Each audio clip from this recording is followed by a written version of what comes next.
Estamos de volta para mais um Bíblia Fala. É sempre muito agradável poder estar consigo, quer pela Rádio RCS, quer também por todos aqueles que nos veem a partir do Facebook da Rádio RCS e, ao mesmo tempo, aqueles que passam pelo nosso canal da Hope Channel Portugal. É sempre um privilégio podermos voltar a estar na sua presença e continuarmos esta conversa tão agradável que começámos no início do ano e vamos terminar brevemente, mas ainda temos muita coisa para dizer sobre a pessoa do Espírito Santo. Ontem estivemos a falar, demos uma introdução sobre a essência e as funções que a Bíblia tem relativamente ao Espírito Santo. Hoje vamos continuar nesta mesma base porque há muito para dizer.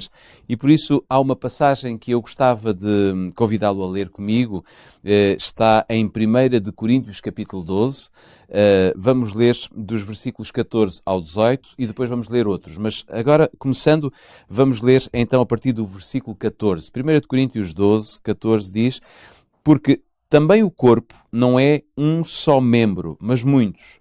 Se o pé disser, porque não sou mão, não sou do corpo, não será por isso do corpo?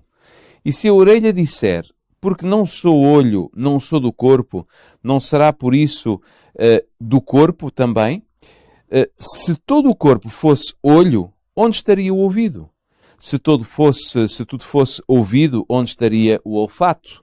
E se passarmos rapidamente para os versículos 26 e 27, vamos ver que Paulo diz, de maneira que se um membro padece, todos os membros padecem com ele. E se um membro é honrado, todos os membros se regozijam com ele. Ora, vós sois o corpo de Cristo e seus membros em particular. E ainda escolho dois versículos, o 29 e o 30 deste mesmo capítulo 12, que diz, porventura são todos apóstolos? São todos profetas? São todos doutores? São todos operadores de milagres? Têm todos o dom de curar?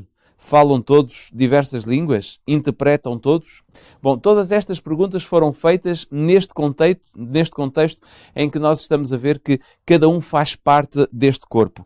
Pedro, esta imagem da Igreja como um corpo pode ser, de alguma forma, vista como muito importante para nós podermos compreender como é que funcionam os dons espirituais que o Espírito Santo dá à Igreja.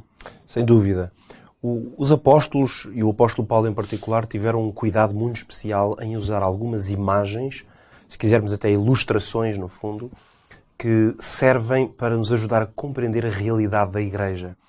Nós não podemos esquecer que, quando lemos a Bíblia, no Novo Testamento, particularmente as cartas dos apóstolos, às diferentes igrejas, muitas vezes que eles próprios tinham fundado e que agora não estavam presentes, temos que sempre pensar neste contexto. A Igreja Cristã, enquanto um movimento organizado de alguma forma, estava literalmente nos primeiros passos.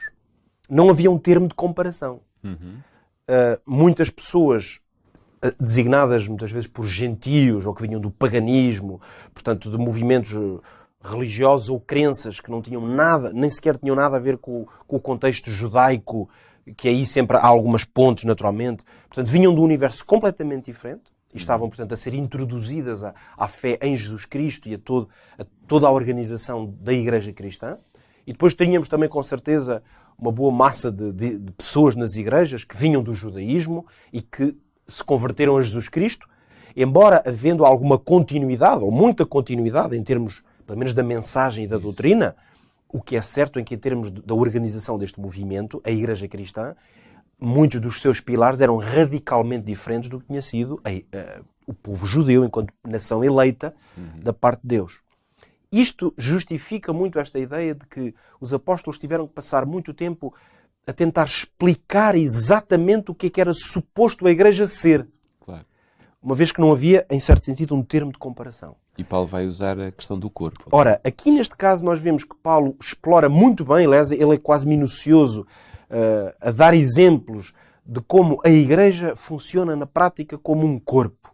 Quer dizer, nós olhamos e identificamos imediatamente uma unidade porque é um corpo, mas percebemos facilmente que o corpo não é uma massa onde tudo é igual nela, digamos assim, onde não se distingue uma diferença. Não. Um corpo é, no fundo, um conjunto de pequenas partes, ou membros, que, se os compararmos uns com os outros, são completamente diferentes. Exatamente. Diferentes no aspecto, diferentes na função que cumprem, E se formos mesmo para a imagem do corpo, diferentes na textura, quer dizer, isoladamente, um olho e o nariz são coisas completamente distintas. Agora, quando olhamos para a pessoa como um todo, vemos como há uma harmonia. Essa harmonia é estética, desde logo, porque nós olhamos para um corpo e dizemos, pelo menos parece-nos bem construído, e depois há, mais do que estética, há uma harmonia funcional. Umas coisas ajudam a que as outras possam funcionar perfeitamente. Então, é uma imagem profunda, cheia de implicações, a que o apóstolo Paulo vai usar. Ora, é evidente que a Bíblia não foi de todo escrita nestas mensagens dos apóstolos como uma espécie de manifesto político, não é de todo o que se trata, mas a verdade é que podemos dizer que a Igreja, tal como está aqui ilustrada pelo apóstolo Paulo, é, na verdade, um projeto de sociedade. Portanto, há um conceito de sociedade que está a ser aqui explorado. Essa sociedade, chamamos-lhe Igreja, e ela tem certos fundamentos para existir. É evidente que poderíamos dizer assim, bom, então está aqui encontrada a ideia de sociedade perfeita, coisa que, aliás, os homens ao longo dos séculos têm procurado encontrar constantemente. Diferentes ideais políticos e filosofias têm-se explorado ao longo do tempo, precisamente em grande medida com o conceito de encontrar um modelo de sociedade que funcione perfeitamente. Podemos dizer assim, bom, então a Igreja é o modelo de sociedade perfeita. No entanto, basta fazer parte de uma igreja, de uma comunidade cristã, para perceber que dela de perfeita não tem nada. E é curioso ver aqui que ele dá vários exemplos do corpo, mas não diz que algum deles é superior ao outro. Esse, aliás, é um dos fundamentos da própria imagem. Exatamente. É que não existe um membro que se possa considerar superior. Mesmo se alguns podem executar funções, por exemplo, mais visíveis, Claro. não é superior, porque se um deixar de funcionar, naturalmente vai ter implicações. Mas podemos dizer que são todos imprescindíveis. Todos são imprescindíveis. Isso sem dúvida é o elemento base. Agora, este modelo de sociedade que o apóstolo proclama aqui, chamando-lhe um corpo, para ilustrar o que é a Igreja, ela só não é um modelo perfeito pela mesma razão pela qual nenhum modelo, mesmo político ou filosófico, até hoje funcionou. É porque este modelo assenta numa premissa, é que são seres humanos que o vão desenvolver. Pecadores e falíveis. Os seres humanos são pecadores, usando a linguagem bíblica, o coração do homem é extremamente enganoso. Esta é a razão pela qual nenhuma ideia de sociedade vai funcionar perfeitamente. Porque ela só funcionaria se o coração de todos os homens fosse tendencionalmente bom. Ora, mesmo a Igreja não funciona como uma sociedade perfeita, embora o modelo possamos crer como sendo, acreditando na inspiração de Deus aos apóstolos, este modelo tinha tudo para funcionar perfeitamente. Mas mesmo não funcionando, ele tem grandes ensinamentos para nós. Sim, porque ele já foi perfeito, não é? Deus, quando criou o homem, criou-o perfeito. Criou num estado de perfeição. No entanto, dotou de características ou potencial que rapidamente descambaram para a imperfeição. Que foi o facto do homem ser livre para fazer as suas coisas. Mas aí, durante um tempo, podemos dizer que a sociedade estava projetada para se desenvolver e florescer em perfeita harmonia.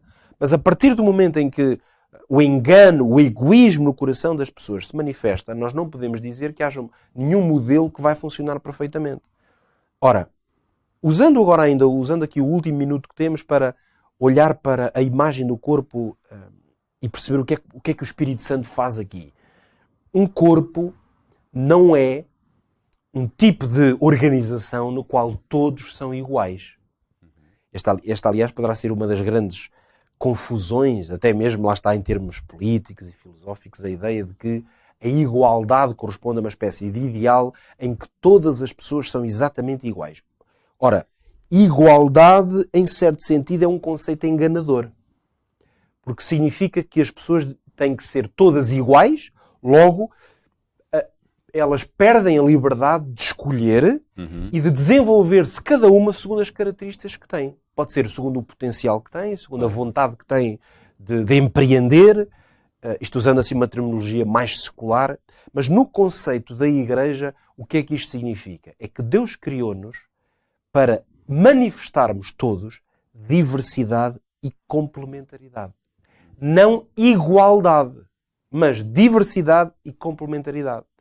Um exemplo perfeito, não humanamente perfeito, mas divinamente perfeito, que aliás também é usado na Bíblia como um modelo de igreja, é o conceito de família.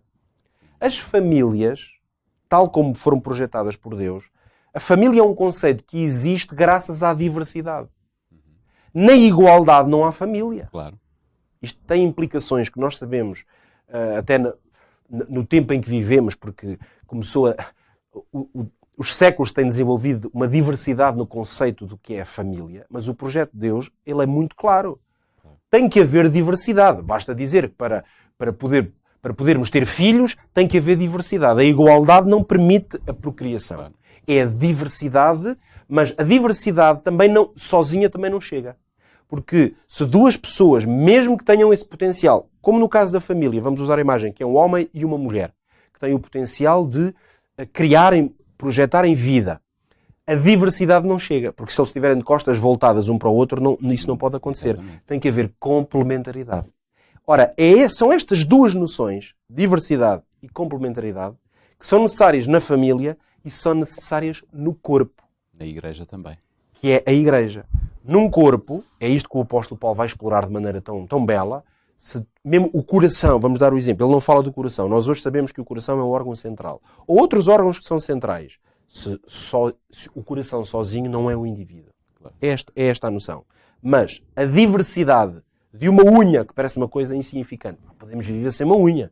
Claro que podemos. Há muita gente que perdeu até dedos, quanto mais uma unha.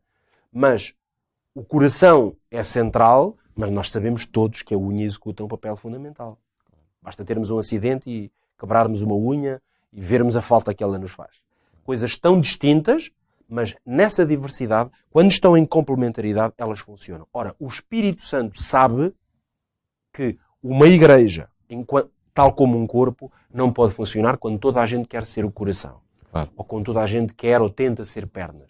Então, esta é uma das grandes lições que a igreja, e que no fundo nós todos precisamos de aprender, e precisamos de aprender com o Espírito Santo, porque foi Ele que nos dotou desta capacidade. Qual é esse grande ensinamento? É o Espírito Santo que faz a distinção entre as pessoas. Por isso é que nós não somos todos iguais. Mas o que nos distingue não é uns serem superiores aos outros. O que nos distingue é que Deus dotou cada um de diversidade. Quando nós compreendemos isto, estamos muito mais perto de um modelo ideal de sociedade, neste caso cristã, que é a igreja. Porque se a mim Deus não me deu uma capacidade de liderança, eu não posso tentar liderar. Porque vou falhar, desde logo vou falhar muito, vou cometer erros e vou criar caos à minha volta. Claro. Mas aquele a quem Deus dotou de uma capacidade de liderança, esse, ao fazê-lo, vai fazê-lo de forma muito mais equilibrada e vai fazer com que o corpo funcione melhor. Então, no fundo, o que nós precisamos, através da imagem do corpo, é de respeitar a diversidade que o Espírito Santo dotou a Igreja e aprendermos a sermos complementares uns com os outros e não concorrentes uns aos outros. De certeza que ficaríamos aqui muito mais tempo a falar sobre havia estas duas continuaremos amanhã. Mas amanhã continuaremos este tema, até porque queremos levá-lo até ao final desta semana. Fica então encontro marcado amanhã, neste mesmo horário, neste mesmo local, na Rádio RCS, no Facebook da Rádio e também no Opto Channel. Até lá.